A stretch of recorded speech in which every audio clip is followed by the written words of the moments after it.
Namaste everyone. Welcome to Hindu Center of Atlanta's weekly spiritual learning program.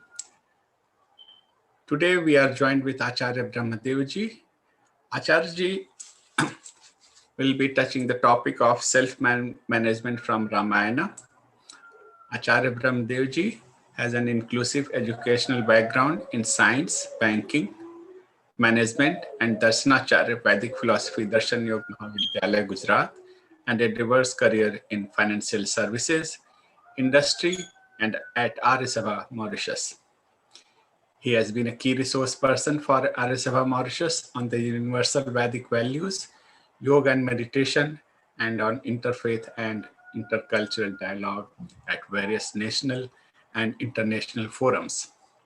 The Mauritius Council of Religions, Arya Pratinidhi Sabha America, Greater Atlanta Vedic Temple, and Hindu Center of Atlanta Yoga and Meditation Center incoming. He is author of numerous insightful articles on Vedic philosophy and contemporary issues in English and French. Over to Acharya ji. Namaste ji. So we are looking into self-management from Ramayana. A very interesting subject. First, let's bring our mind to focus, sit down straight, close the eyes gently. We'll do Om chanting 3 times while breathing. Deep inhale and exhale, and while exhaling, we'll be doing the Om chanting and then Gayatri mantra, which is also the Guru mantra. Used generally for induction in studies and for the praying for the enlightened mind. Then we'll delve into the subject.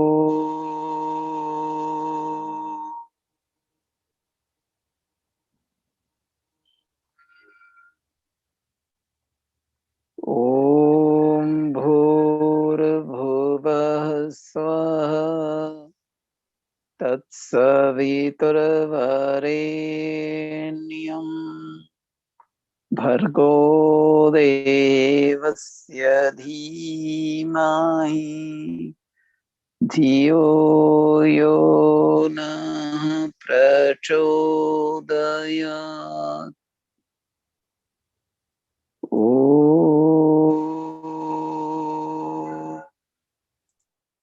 Join the palms together, gently rub them and cover the eyes. Slowly open the eyes below the palms and transfer the energy to the facial muscles. So in the context of Ram Navami, celebrating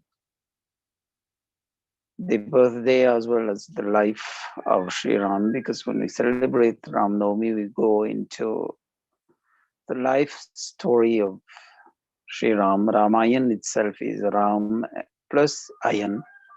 Ram is the main character and Ayan means movement or journey. It's the life journey of Sri Ram. So let's see how we can align ourselves with some of the features of the various characters in the Ramayana and see how we can emerge as a better person in terms of the hints on self-management that various events or various situations unfold to us in the Ramayana. And when we talk about self-management, it's also aligning ourselves with the universal human values of Vedic Dharma or Hinduism, as we call it. So if we go on the universal values of the Hindu philosophy, the first and foremost character that we look into a person is his patience, dhriti.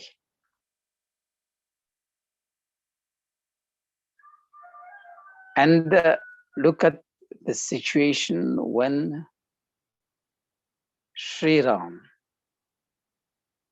is being told he'll be coronated on the next day. The coronation of Sri Ram will occur on the next day. Everybody is informed.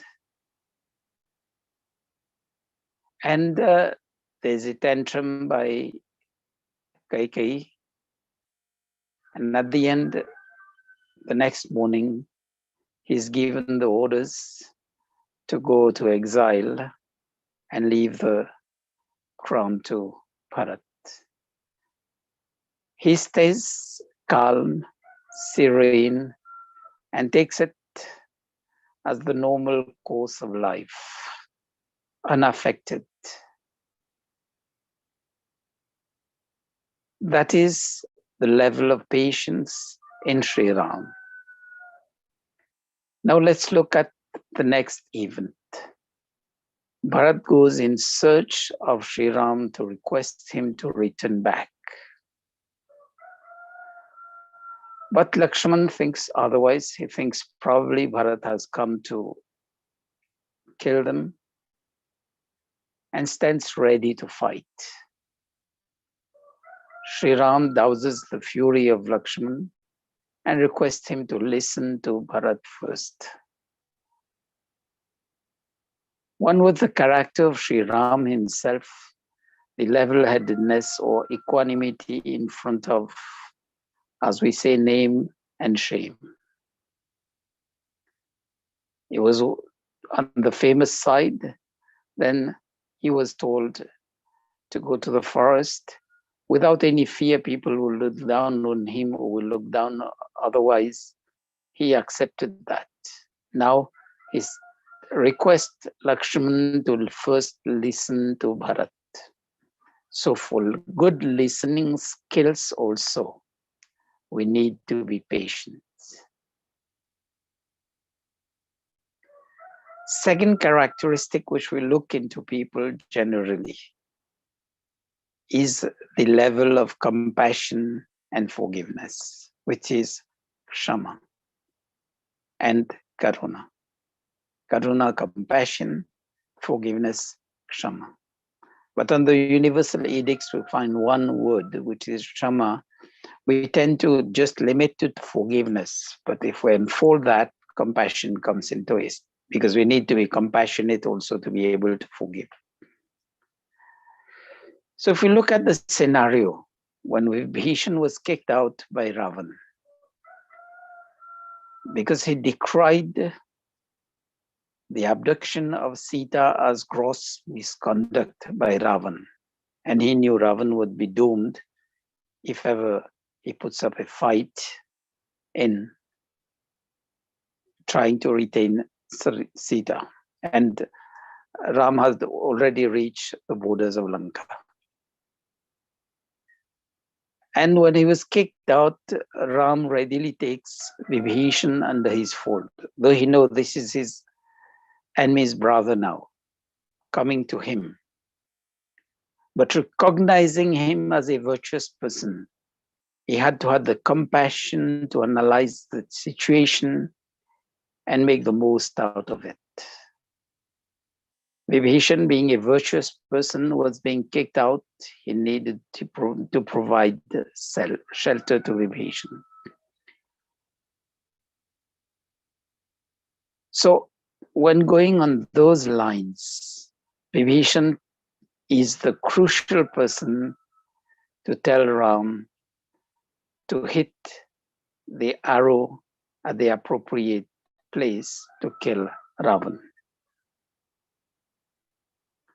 The next thing that happens when Ravan falls, Ram gives the orders to Lakshman that Ravan, besides being a wicked person, he has lots of knowledge. You can go to him and he will give you clues to those knowledge. Then, listening to what Ravan had to say before dying, Vibhishan and Lakshman are also given the orders for the cremation of Ravan with due honors. So an enemy fallen is also treated with respect. These are the things that we have to learn. The next thing is our willpower, fortitude, self-control, which is Dhamma. Let's look at the two armies standing, one opposing the other. One was the forest dwellers, the Vanaras, under the leadership of Sri Ram. A very small army, as we say, a tiny army in front of the vast army of Ravan. And Ravan, not everybody in the army was evil-minded people, but they were under the orders or the command of Ravan. One army was mightier in terms of weapons and numbers. But the determination of the Vanarasena, in spite of being outnumbered and being made fun of, they managed to get through the war and emerge victorious. It was only on determination, because they knew the goal was right. They knew they had to be fine strategists to be able to win the war. And that is only on willpower. Then if we see the basis of next virtue which we look into a person, how far he's truthful. Satya. Dashrath, known as the righteous person, righteous king, but he also gives a few indications that these are normal human beings. When Kaikeyi puts the tantrums, there's a big, in the Valmiki Ramayan, there's a big display of common characteristics between common people, each one trying to shame the other. But then at the end, when Kaikeyi says, look, you are being referred to as the most truthful person, going on your promise, you can't go back on the promise. He surrenders to those promises. But then he can't tell that to Sri Ram, and it's Kaikeyi who tells these are the orders. And Sri Ram, being truthful to the promise, keeps the promise there. The next place where we see Sri Ram also honoring his promise when he kills Bali and puts Sugriv as reinstating Sugriv as the king. And it's also the truthful person when he wrests the kingdom of Lanka to Vibhishan. Usually what happens in modern wars is when you run through a country, you emerge as the victor. The victor just sits down there and rules the country. But those wars like the Ramayan and the Mahabharata were fought on ethics. So the ethics told them that if you stay in that country, you are going to steal the kingdom from the Jew rulers, from the people who are there. So after the battle, Ram did not keep Lanka under his control. Instead, after the cremation of Ravan, he assisted to the coronation of Vibhishan, the new king of Lanka, and left for Ayodhya with Sita and Lakshman. So these are the level of ethics that people maintain, and that was a personal level. Now, if we look for the next characteristic, probably which will be looking into a person, purity of mind, body, and spirit. Purity of mind that was done in the training by Rishi Vashisht, who was the counselor to Dashrath. When these Ram, Lakshman, Bharat, and Shatrughna were growing, and the 10 years that Sri Ram spends, Ram and Lakshman spends in the company of Vishwamitra. When they leave Dashrath and go to protect the Yajna of Vishwamitra and goes there and learn so many sciences, they learn also how to maintain that high level of purity of mind, body, and spirit. And that is exemplified. Surpanakha disguises as a beautiful lady coming to them and seeks to woo Ram. Ram says, no, I'm faithful to Sita. And she turns to Lakshman, and there comes the point in time where the nose is cut. And cutting the nose is symbolical as we say, blaming and shaming a person.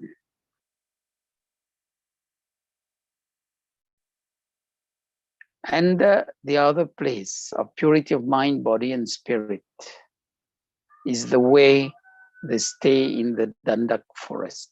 This was known to be a forest with so many wild animals and dangerous animals.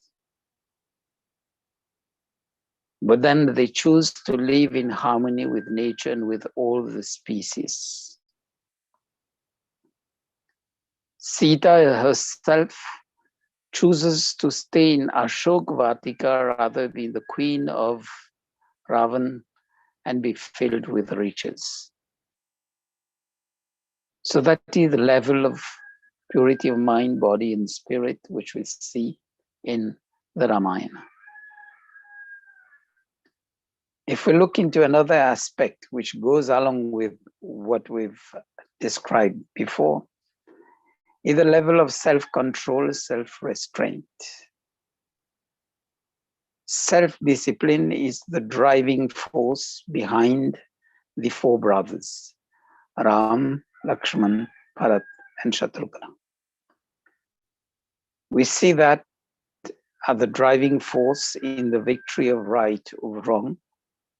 We see the level of self-control in terms of when Ram leaves the kingdom, he requests everybody to give their support to Bharat.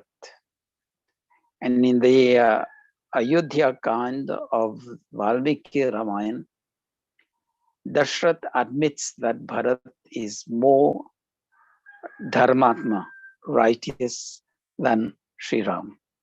But Sri Ram becomes more famous because he's the main character, and he's the one who is loved most. So Bharat agrees to play the second role. And what would have happened in modern times? One brother is given the order to exile and the second one to sit as the king. He would have probably jumped on the throne. But Bharat says, no, this throne is for Sri Ram, and put the sandals there and rule, as we say, from, in the modern times of Corona, we work from home, and he was ruling from the same basis. So this is the level of self-control, even before the riches. Bharat said no. He agreed to play the second role, to be only a replacee, as we say, by interim, for 14 years. And the best thing, look at how Lakshman is dedicated to Sri Ram and Shatrughna to Bharat. That is a high parallel about how self-control builds on the bonding between siblings.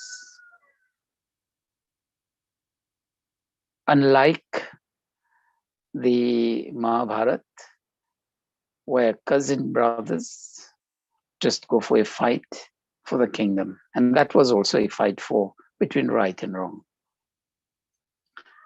So that's the basis of the itihas in Hindu philosophy, the history of that, which gives us the clue on how to manage ourselves.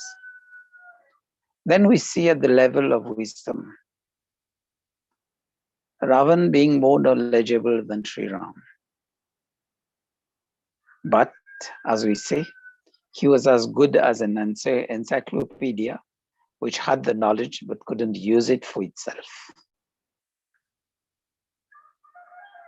Like the analogy of today would be those who do their research for their thesis, they go to the library, they go on the net and everything, but can the net use the knowledge for its own benefit? No. Can the library use the knowledge for its own benefit? No. But then if someone with knowledge but cannot apply that knowledge to his day-to-day life, it says has no wisdom. So wisdom is one of the characteristics. But in that terms, Ravan was more knowledgeable than Sri Ram, but Sri Ram was more learned. He could apply in an efficient and effective manner that knowledge to serve both the good and the bad times and be renowned and remembered. It's more than 1 million years from now on, because it's the Treta Yuga. And after the Treta Yuga, we had the Dwapara Yuga. The Dwapara Yuga itself is 864,000 years. So if we go on that basis, what does these characteristics tell us? For whatever level of knowledge we've gained, if we'll be able to make effective and efficient use of this knowledge, we can be learned in whatever field we have, and that only when we apply the knowledge in our daily life. Then let's look about the level of Vidya learning. When we go into the first part of the Ramayana, the Balakand, describing the level of, or the quality of life in Ayodhya. It says, everybody was learned in the Vedas. The word is there, Vedavit. And not only learners, they were as good as scholars. And there were no thief. Everybody was righteous. Everybody had exemplary conduct. There was no one who was a pauper. Everybody was caring for the next person. So that was an era of great learning. Everybody was truthful. So that level of great learning is even seen among the forest dwellers, which is known as the Vanaras. Vanar is from two words, Van and Nara. That's a conjunct word, and when the two words become one, that is Vanara. And you get it also in American English. I don't know, I don't know. Or I get something, I got that. So Vanara is the conjunct word like that. Van and Nara. These are people who were dwelling in the forest. And when Sri Ram meets Hanuman for the first time, he's impressed by the level of knowledge in terms of the knowledge of the Vedas, the physical, spiritual sciences, and all the inherent knowledge, and also the knowledge of mastery of the language of Sanskrit. And this is how he describes Hanuman to Lakshman. He's impressive. He gives an impressively humble and cultured description of the person. And we see the application of science and technology. Ayurveda, one example is the Sanjeevani Bhuti, which heals Lakshman. The second, the Pushpak Viman for travel. And in the Valmiki Ramayan, it says that so many people had their own private, as we say now, the private jets, they had their own private vehicles for space travel, for travel in the air. It's not only we know about the Pushpak Viman because Ram used it to return to Lanka, but it's given there. And look at this level of spiritual sciences. Even in the times of war, when they woke up in the morning, early morning at Brahma Muhurat, that is 2-3 hours before sunrise, they had the bath, they sat down for meditation, for jap, and for yajna. And the fight that is there in the Ramayan is also a yajna because it's a fight to restore goodness, righteousness, truthfulness. So these are many of the aspects that we can see in the Ramayana for us to be, these are examples for us to better manage ourselves. Now Ram is known to be a very calm person, mastering himself, staying away from anger.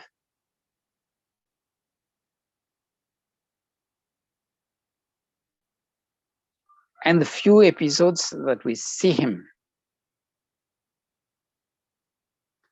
it's not the common word krodh, which we know in Hindi. It's manu, resentment on the wrongdoings, but compassion for the fallen. And that is seen in the last fight with Ravan. Ram's temper in fighting Ravan is manu. He is angry at the wrongdoings of Ravan for abducting Sita and for the atrocities that Ravan commits on the people he is ruling. But once the person is fallen, it's only compassion for the fallen. So there we learn to recognize the difference between krodh and manu. Krodh reasonably is resentment for the person. And manu is not resentment for the person, but resentment for the wrongdoings done by the person. That gives the opportunity for the person to regear his life.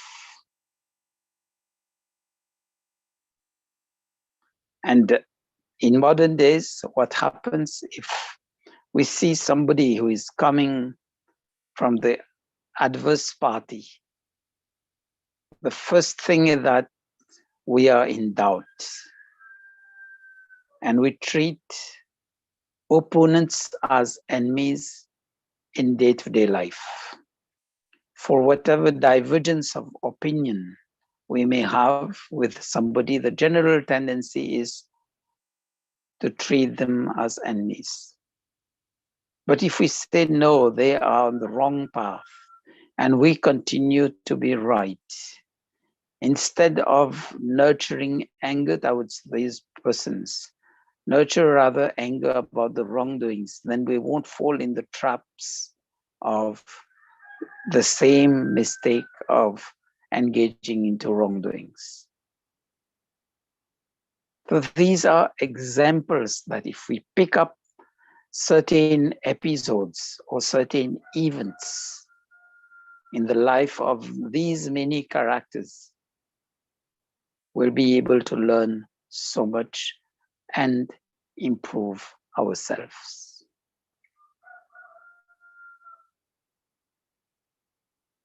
And these are both learning from, as we say, the positive characters and the negative characters in the Ramayana.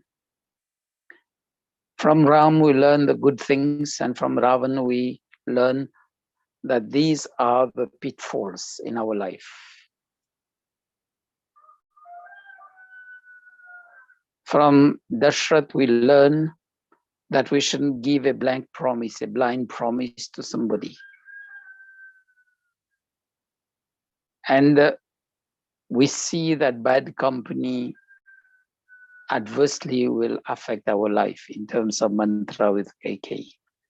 And even there, if we go into the Ayodhya Kand where KK insists, KK at first refuses to listen to mantra, but mantra continues to hammer the same story. And at the end, she falls prey to that. So if we use that same potential to drill into us good self-management techniques, we'll be able to do better things. And this is the beauty of going into not reading the Ramayana as a story or do the chanting of the praise of Sri Ram, but rather try to understand, as we say, the gun karma svabhav, the characters, the deeds, the nature of not only Sri Ram, but the other characters also, the other personalities. Then we'll be able to live the teachings of the Ramayana in our daily life and come out as better persons for our own self, for our family, for our friends and relatives, and for society at large. That's why we say the teachings of the Ramayana, I would say it's not only for the Hindus, it's for the whole world. These are universal teachings, so far as when we understand the characters and we move our life accordingly. So we are left with about 5 minutes. If there are any questions, we can deal with that.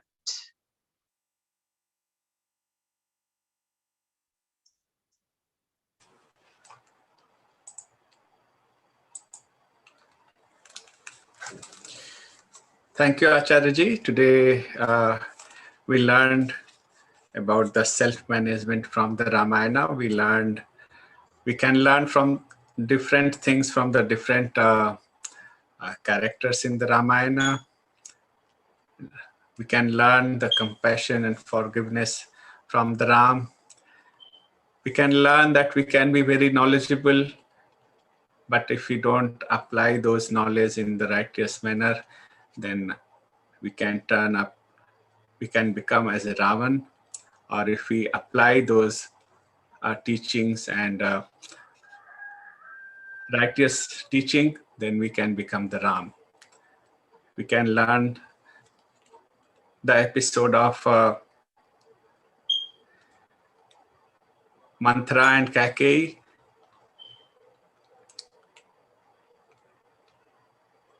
If we are in the bad company, then it is very possible that we can make some mistakes. We can learn from the Bharat that if you have the if you apply the knowledge right way, and we can learn from the Ram. And even though Ram was not there, but Bharat can manage the kingdom very well. Thank you, Acharya, for your very insightful teachings from the Ramayana, and hopefully we can implement at least few of them in our life and get benefited. We will close now with the Om Jap. Just the last line for today. Remember, Ram is leading by example. He's walking the talk. So I would say the values that we would want our children to pick up in life and to live to those values. It would be best taught if we live on the same philosophy of Sri Ram, lead by example and walk the talk. And there shall be little or no need to command, as in the Ramayana.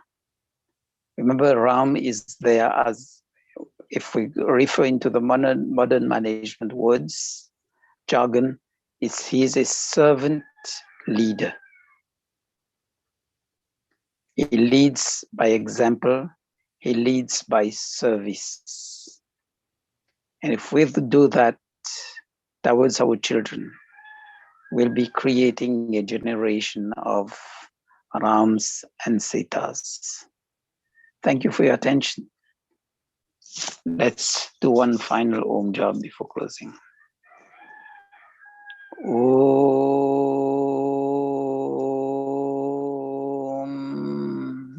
Namaste, everybody. Thank you for your attention.